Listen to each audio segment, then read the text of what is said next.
नमस्कार दोस्तों। इजराइल के जो ऑफिशियल्स थे जो कि वॉर कैबिनेट का हिस्सा थे और बेंजामिन नेतन्याहू के बहुत अच्छे एडवाइजर्स थे, उनकी अभी मंडे को वॉशिंगटन डीसी में यूएस के ऑफिशियल से मीटिंग होने वाली थी। और शॉकिंगली क्या हुआ है, आज ये न्यूज़ आ रही है कि इजराइल के ऑफिशियल्स ने वो मीटिंग कैंसिल कर दी है और इसको यूएस ऑफिशियल्स ने भी बहुत शॉकिंग मूव बताया है। एक्चुअली में हुआ क्या, आप पूरी कहानी समझना क्यों ये मीटिंग कैंसिल की गई। बेसिकली यूएन सिक्योरिटी काउंसिल में एक बार बार रिजोल्यूशन मूव किया जा रहा था कि वहां पर जो इजराइल और गाजा का पूरा कॉन्फ्लिक्ट चल रहा है उसमें सीज फायर अग्रीमेंट साइन कर लिया जाए और एकदम से जो ये पूरी वॉर चल रही है, कॉन्फ्लिक्ट चल रहा है अभी फिलहाल कुछ टाइम के लिए, जब तक एक ऑल्टरनेटिव सॉल्यूशन पे नहीं पहुंचती हैं दोनों पार्टीज, तब तक वहां पर एटलीस्ट सीज फायर हो जाए और गोलीबारी जो चल रही है, जो बमबाजी चल रही है वहां पर, वो सारी चीजें रुक जाएं। अब ये रिजोल्यूशन एक्चुअली में बहुत बार मूव हो चुका था यूएन सिक्योरिटी काउंसिल के अंदर में, लेकिन बार बार इसमें यूएसए अपना वीटो यूज कर रहा था। अब अच्छा, यूएन सिक्योरिटी काउंसिल का एक नियम होता है कि जो भी परमानेंट पार्टीज होती हैं, जो भी परमानेंट 5 मेंबर्स हैं यूएन सिक्योरिटी काउंसिल के, USA, France, UK, China and Russia, ये पांचों कंट्रीज अगर अपना वीटो यूज करके किसी भी रिजोल्यूशन को रोकना चाहती हैं तो बहुत आराम से रोक सकती हैं। तो यहाँ पर बार बार यूएसए क्या कर रहा था कि अपना यही वीटो पावर को यूज करके कोई भी सीज फायर से रिलेटेड रिजोल्यूशन को मूव ही नहीं होने दे रहा था। और उसमें यूएसए का तर्क ये था कि ये जो सीज फायर अग्रीमेंट, जो ये हम पूरा रिजोल्यूशन लेकर के आ रहे हैं, मूव कर रहे हैं यूएन सिक्योरिटी काउंसिल में, इस रिजोल्यूशन में सीज फायर के बारे में तो बहुत डिटेल में चीज़ें लिखी हुई हैं, लेकिन हॉस्टेजेस के रिलीज के बारे में चीज़ें नहीं लिखी हुई हैं। यूएस ये कह रहा था कि बहुत सारे इजरायली हॉस्टेजेस को हमास ने पकड़ रखा है, तो हमास को उनको रिलीज करना चाहिए। ये सारी चीज़ें यूएसए कह करके, ये बहाना लगा करके बार बार अपना वीटो पावर को यूज़ करके रिजोल्यूशन को कभी पास ही नहीं होने दे रहा था यूएन सिक्योरिटी काउंसिल में। और ये यहाँ पर आप कह सकते हो कि ये यूएसए से एक डिप्लोमेटिक मिस्टेक हो गई, या मिस्टेक भी क्या कहें, उसको जानबूझ करके यूएसए ने ये चीज़ करी। बाद में क्या हुआ कि इस पूरे जो ड्राफ्ट था इस रिजोल्यूशन का, उसको एडिट किया गया और वहाँ पर एडिट करके उसमें जो हॉस्टेजेस के रिलीज से रिलेटेड जो डिटेल्स थी, वो भी डिटेल्स वहाँ पर डाल दी गई और कहा गया कि ये रिजोल्यूशन में जैसे ही सीज फायर साइन होता है वैसे ही उसके बाद ये हॉस्टेजेस को भी रिलीज़ कर दिया जाएगा। लेकिन ये जो हॉस्टेजेस को रिलीज़ किया जाएगा ये 2 वे रिलीज़ होगा, यानी कि जो हमास ने इजरायली हॉस्टेजेस को पकड़ रखा है और उसके अलावा इजराइल ने जो हमास के हॉस्टेजेस को पकड़ रखा है, जिनको प्रिजनर्स कह रहा है, ये दोनों रिलीज होंगे दोनों साइड से, और फिर एकदम से पूरा सीज फायर एग्रीमेंट जो है वो भी साइन होगा और एकदम से जो गोलीबारी है वो रुक जाएगी इजराइल हमास के कॉन्फ्लिक्ट के बीच में। अब यहाँ पर जब ये सारे पॉइंट्स लेकर के आए गए तो यूएसए जो जिन बहाने पर पूरा वीटो अपना यूज़ कर रहा था, उस बहाने को अब कैसे यूज़ करेगा।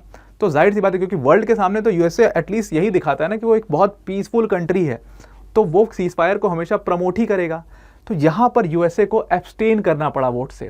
टोटल इसमें 15 मेंबर्स थे यूएन सिक्योरिटी काउंसिल में, और इन 15 मेंबर्स में 5 तो हमारे परमानेंट मेंबर्स थे और बाकी 10 नॉन परमानेंट मेंबर्स थे। तो इसमें टोटल 14 वोट चले गए यस में कि इस रिजोल्यूशन को पास हो जाना चाहिए और एक सीज फायर अग्रीमेंट साइन हो जाना चाहिए इजराइल और हमास के कॉन्फ्लिक्ट के बीच में, क्योंकि अभी रमज़ान का महीना चल रहा है और रमज़ान का महीना बहुत पवित्र होता है मुस्लिम्स के पॉइंट ऑफ व्यू से, और बड़ी मात्रा में गाज़ा और ये फ़लस्तीन के अंदर में मुस्लिम्स रहते हैं। एटलीस्ट वो कम से कम अपना रमज़ान का महीना तो इन्जॉय कर पाएँ, इसलिए सीज फायर अभी के लिए साइन हो जाना चाहिए। और उस पर 14 कंट्रियों ने यस में वोट कर दिया और यूएस वहाँ पर अपना वीटो यूज़ नहीं करता है। किस बहाने से वो करता भी, तो यूएस ने वहाँ पर एब्सटेन कर लिया वोट करने से, और इसकी वजह से रिजोल्यूशन जो है वो पास हो गया तुरंत ही यूएन सिक्योरिटी काउंसिल में। और जैसे ही ये रिजोल्यूशन पास हुआ, यूएन के जो हेड हैं उन्होंने कहा कि ये रिजोल्यूशन अब पास हो चुका है और ये तुरंत ही इंप्लीमेंट भी होना चाहिए, और अगर ये रिजोल्यूशन को इजराइल इंप्लीमेंट नहीं करता है तो ये एक बहुत अनफॉरगिवेबल मूव होगा। अब यहाँ पर यूएन के जब हेड का ऐसा बयान आता है इजराइल के लिए, तो यू कैन अंडरस्टैंड कि अब यहाँ पर यूएसए भी कुछ नहीं कर पाएगा, बिकॉज रिजोल्यूशन जो है वो ऑलरेडी पास हो चुका है। हालांकि इसमें इजरायली ऑफिशियल्स ने कहा है कि हम इस रिजोल्यूशन को बिल्कुल भी नहीं मानते और हम कोई भी हॉस्टेजेस को रिलीज नहीं करेंगे और कोई भी सीज फायर नहीं साइन होगा। जैसा वॉर इम्पैक्ट चल रहा है वैसा ही चलेगा, और बहुत जल्दी इजराइल जो है अपना सेकेंड ऑफेंसिव भी लॉन्च करेगा और पूरा गाजा को खत्म कर देगा। और ठीक इसी के बाद यूएसए के जो 2 ऑफिशियल्स, यानी कि साची और उसके साथ रॉन डर्मर, जो कि वॉर कैबिनेट के हिस्सा हैं, जो बेंजामिन नेतन्याहू की वॉर कैबिनेट है, जो हमास और इजराइल के कॉन्फ्लिक्ट के लिए बनाई गई है, वॉर कैबिनेट का हिस्सा है, और इवन बेंजामिन नेतन्याहू के बहुत क्लोज अलाइज भी हैं। उनकी एक मीटिंग शेड्यूल की गई थी वॉशिंगटन डीसी में।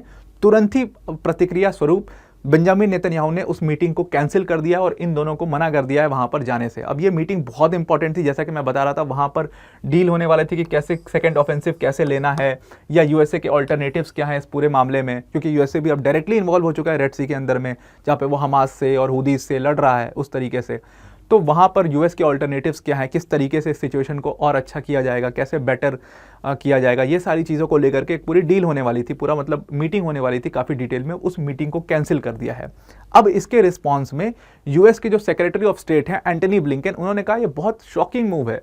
भाई इसमें आपको यूएस की पोजीशन भी समझनी चाहिए कि यूएन के अंदर में हम वीटो आखिर कैसे यूज़ करते। हमने ही बोला था कि ये पॉइंट आप इंक्लूड करो कि वहाँ पर हॉस्टेजेस के रिलीज को डालो बीच में। अब ये पॉइंट जब हमने ही वहाँ पर वो मूव किया था, तो हम कैसे रिजोल्यूशन को में अपना वीटो यूज़ करके उसको कैंसिल कर सकते हैं। तो यहाँ पर हमारी पोजीशन को समझना चाहिए था इजराइल को, हालांकि इजराइल ने समझा नहीं और ये बहुत ही शॉकिंग मूव है। अब ये सब जो हो रहा है यूएस और इजराइल के रिलेशंस के बीच में, क्या उसके रिलेशंस खराब हो गए हैं?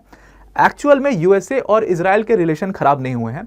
एक्चुअल में बात कुछ और है। ये प्रॉब्लम्स शुरू ऐसे होती हैं कि यूएसए और बेंजामिन नेतन्याहू के रिलेशंस खराब हो गए हैं। बेसिकली हुआ क्या है कि यूएसए को ये पता लग चुका है कि अगर यहाँ पर इलेक्शंस होते हैं इजराइल के अंदर में, तो बेंजामिन नेतन्याहू श्योरली इलेक्शन हार रहे हैं, और ये बात बेंजामिन नेतन्याहू को ही पता है। इसीलिए वो इलेक्शंस होने ही नहीं दे रहे हैं। वो चाहते ही नहीं है कि इजराइल और हमास का कॉन्फ्लिक्ट जो है वो कुछ भी करके रुके, क्योंकि अगर ये कॉन्फ्लिक्ट रुकता है तो इलेक्शंस होंगे इजराइल के अंदर में और बेंजामिन नेतन्याहू की बुरी तरीके से हार हो जाएगी। हालांकि अगर ये कॉन्फ्लिक्ट सक्सेसफुल हो जाता है, मतलब पूरे गाजा को वाइप ऑफ कर देता है इजराइल और पूरे एरिया पर कब्जा कर लेता है, तो एक तरीके से आप समझ लो नेशनलिज्म की जो भावना है वो अपने पीक पर होगी और बेंजामिन नेतन्याहू उस चीज़ को मार्केट करके वो इलेक्शन को जीत भी सकते हैं। इसीलिए वो चाहते हैं कि वो इस कॉन्फ्लिक्ट को पूरी तरीके से ख़त्म कर दें, तभी इलेक्शंस हो इजराइल में, तभी उनको फ़ायदा होगा। अब आप इजराइल की अगर पूरी गवर्नमेंट को समझोगे तो इजराइल की गवर्नमेंट एक बेसिकली कोएलिशन गवर्नमेंट है, जहां पर ये इतनी सारी पार्टीज ने मिल करके वहां पर गवर्नमेंट बनाई हुई है। और जो बेंजामिन नेतन्याहू की पार्टी है वो है लिकुड पार्टी। अब यहां पर प्रॉब्लम क्या हुई बेंजामिन नेतन्याहू के साथ, वो क्यों इलेक्शन इजराइल के अंदर में हार रहे हैं, वो एक्चुअल में बहुत ज़्यादा इनफेमस हो चुके हैं इजराइल के अंदर में। इनफेमस क्यों हो चुके हैं?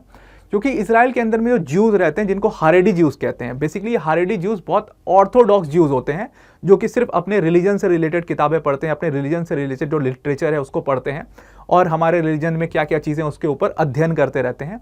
इन ज्यूज को इजराइल के अंदर में एक एग्जेम्पशन है। जैसे इजराइल के अंदर में एक लॉ है ना कि हर पर्सन को, जो भी यूथ है, उसको आ करके एक नेसेसरी 31 मंथ्स की सेवा देनी पड़ेगी इजरायली मिलिट्री के अंदर में। तो उन ज्यूज को, जो हारेडी ज्यूज हैं, उनको इससे एग्जेम्पशन है कि उनको कोई जरूरत नहीं है नेसेसरी सेवा देने की। अब क्या हुआ कि बेंजामिन नेतन्याहू ने, जब ये कॉन्फ्लिक्ट पूरा शुरू हुआ हमास से, तो उन्होंने रिजोल्यूशन मूव किया था कि जो हारेडी ज्यूज के ऊपर एग्जेम्पशन है इसको हटा देना चाहिए, और सुप्रीम कोर्ट ने उस पर डिसीजन भी दे दिया।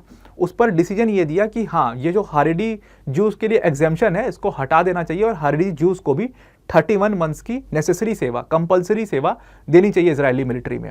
अब इससे रिलेटेड बहुत सारे हारेडी ज्यूज जो हैं वो बेंजामिन नेतन्याहू की लिकुड पार्टी के खिलाफ हो गए हैं और वो बेंजामिन नेतन्याहू के खिलाफ काफ़ी सारा प्रोटेस्ट भी किया। इवन इस कोलिशन गवर्नमेंट में भी कुछ पार्टीज ऐसी हैं जो कि स्पेसिफिकली हारेडी ज्यूज के इश्यूज को लेकर के खड़ी हुई हैं और हारेडी ज्यूज की ही पार्टी हैं, जैसे शास पार्टी है, जैसे ये तोरा पार्टी है, ये सारी पार्टी हारेडी ज्यूज की ही पार्टी हैं। तो कहा यह जा रहा है कि नेक्स्ट अगर इलेक्शन होता है तो ये सारी पार्टी अपना समर्थन बेंजामिन नेतन्याहू से श्योरली वापस ले लेंगी। वहीं दूसरी तरफ यूएसए को ये पूरा जो भनक लग चुकी है कि इजराइल की इंटरनल पॉलिटिक्स में क्या चल रहा है, इसलिए यूएसए ने भी अपना साइड को चेंज करना शुरू कर दिया है। एक्चुअल में बेंजामिन नेतन्याहू के जो काउंटर पार्ट हैं वो नेशनल यूनिटी पार्टी से आते हैं और उनका नाम है बेनी गांस।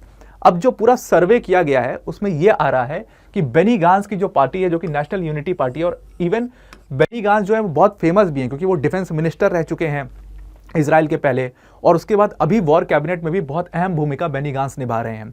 और बेनी गांस जो है वो काफ़ी मतलब फेमस लीडर हैं पूरे इजराइल के अंदर में, और इसीलिए जो उनकी नेशनल यूनिटी पार्टी है, बताया जा रहा है कि इस बार इलेक्शंस में ऑलमोस्ट उसको 37 सीट्स मिल जाएंगी।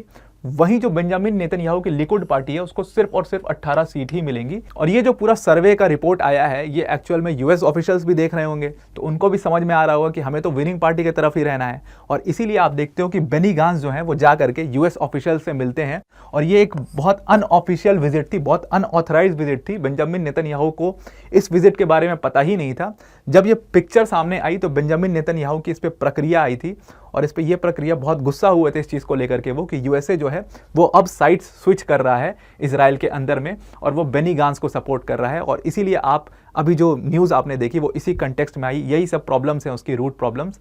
और इसी में फाइनली जा करके जब ये resolution United nation security council में पास हो जाता है, तो उस बहाने को लेकर के इजराइल ने, बेंजामिन नेतन्याहू ने अपनी विजिट को, वॉशिंगटन डीसी में जो उनके ऑफिशियल्स की विजिट होने वाली थी, उसको कैंसिल कर दिया है।